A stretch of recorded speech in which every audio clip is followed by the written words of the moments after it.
Broaddus here. He is an expert here in town, and really the first person I thought of and called this morning when we heard about this horrible situation happening of the mass shooting, the latest one. Jeff, you train law enforcement all over the country on how to respond to active shooters. You are a Marine veteran. You also worked with the Secret Service, so you know a killer's mind and how to respond to a situation like this. This was a sergeant who went into the building when he heard the gunshots. He did not wait for backup. He did not wait for SWAT, because that's what you're trained to do after Columbine. That's correct. And is that a broad policy? It is. It's considered best practice. We train law enforcement. If they can isolate, neutralize, or distract the suspect, they're expected to do that. Hopefully with backup, but if the situation dictates it, they go on themselves. We know that data proves out that if you respond by yourself, you have a very good chance of positively affecting the outcome at great risk to yourself. This is one of the more dangerous calls you'll ever go to. But Deputy Hellis is a hero, and most people will think, thank God that I wasn't there, but guys in the trade, guys on the job, think, God, I wish I would have been there. And it sounds like he was that kind of man. He died as a hero, as you mentioned, and you also train people when it comes to when there is a mass shooting.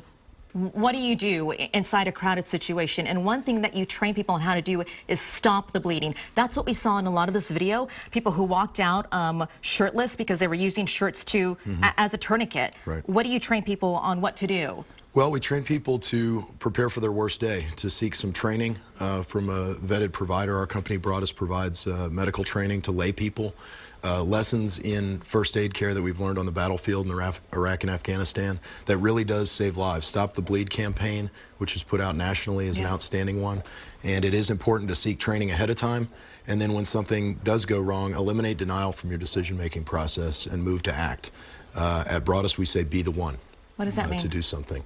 Well, be the one to eliminate denial. Be the one to step up and make a decision.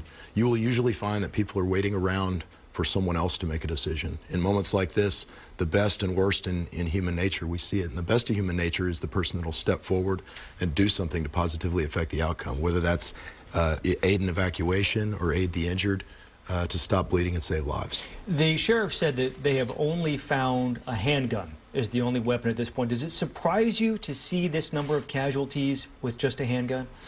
You know, I really wish we wouldn't say just a handgun, because I've never had a gun pointed at me and said, well, it was just that kind of gun. I mean, when you're in the moment, any sort of firearm is very, very deadly. And indeed, in these attacks, often we see a bladed weapon or a vehicle or some other non-traditional weapon used.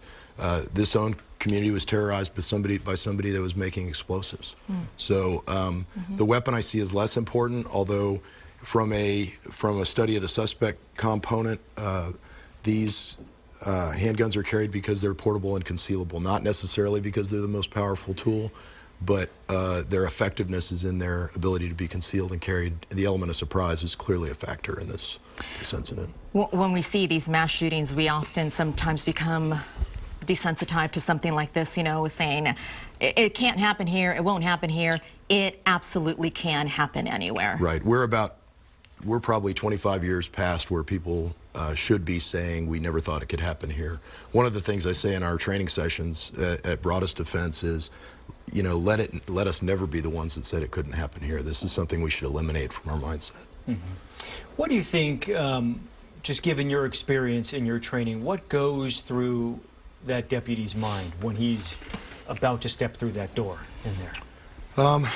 I've never been in a solo response situation like that for real, but from my combat experience, I can tell you that you are thinking, well, it's an individual decision. This is on the personal bravery of that person. For me, it was prayers ahead of time to do my job, to comport myself well and provide an example to those that followed me.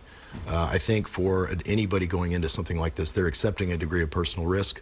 You try to push worry and fear out of your mind and just do what you have to do at the moment.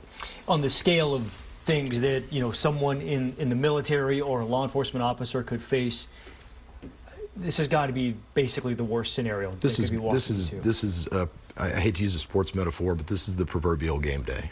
29 years of service, this hero culminated in this one response. And I would say on this day, the motto "Be the One" definitely applies to this deputy, because this was the culmination of a career of service. He was the one. He was the hero who saved so many lives. If you are, unfortunately, in a situation like this, if I'm one of the people inside of this bar, what are the things that I need to do if I hear the gunshots? First and foremost, if something seems wrong, it is wrong. There's no reason to try to explain it away or soothe yourself into thinking that this is not a critical incident. Next is to make a sound decision based on your circumstances. If you are close to an exit, which you should identify anywhere you go in public pre-incident, if you're close to an exit, you're supposed to take that exit and avoid the situation entirely and evacuate the structure. If that's not an option for you, you deny access by finding a place to hide, hopefully someplace good cover like an interior room such as a bathroom or a hard room, we call it, and bunker down and barricade or lock the door. No one's ever been killed on the other side of a locked door in an incident like this. You mentioned finding the exit. I think about that because I have been to this bar a number of times. I couldn't tell you where the exit is, other than the main entrance, but I couldn't tell you where a side door or another place to get out. Most college students can't. This was a night where college students, young people, don't think about these things. This is a situation where an ounce of prevention is definitely the pound of cure. Sure. We've all gotten onto an airplane and received the safety lecture. I would encourage you to listen to it next time. On usually. Right. Yeah. And they say, identify your closest exit now. This is exactly that type of scenario. As soon as you go anywhere, particularly where there's people, a lot of crowds of people, like a music festival or a concert venue, identify your exits early and realize that the closest exit to you might not be the one everyone's going to go to. Human nature is that people will typically try to trample to the same place that they came into a building because that's where their mind is. It is very smart to identify your other exits that people likely will not go to or that are closer to you that may not be as evident or well marked. Jeff, I appreciate your expertise and I really appreciate you getting here as quickly as possible when I called you. Thank you for that. Thank you. We'll continue our conversation too throughout the morning and look for more of Jeff's interview on KXAN.com as we leave you right now with a picture of the deputy shot while responding to the shooting in California.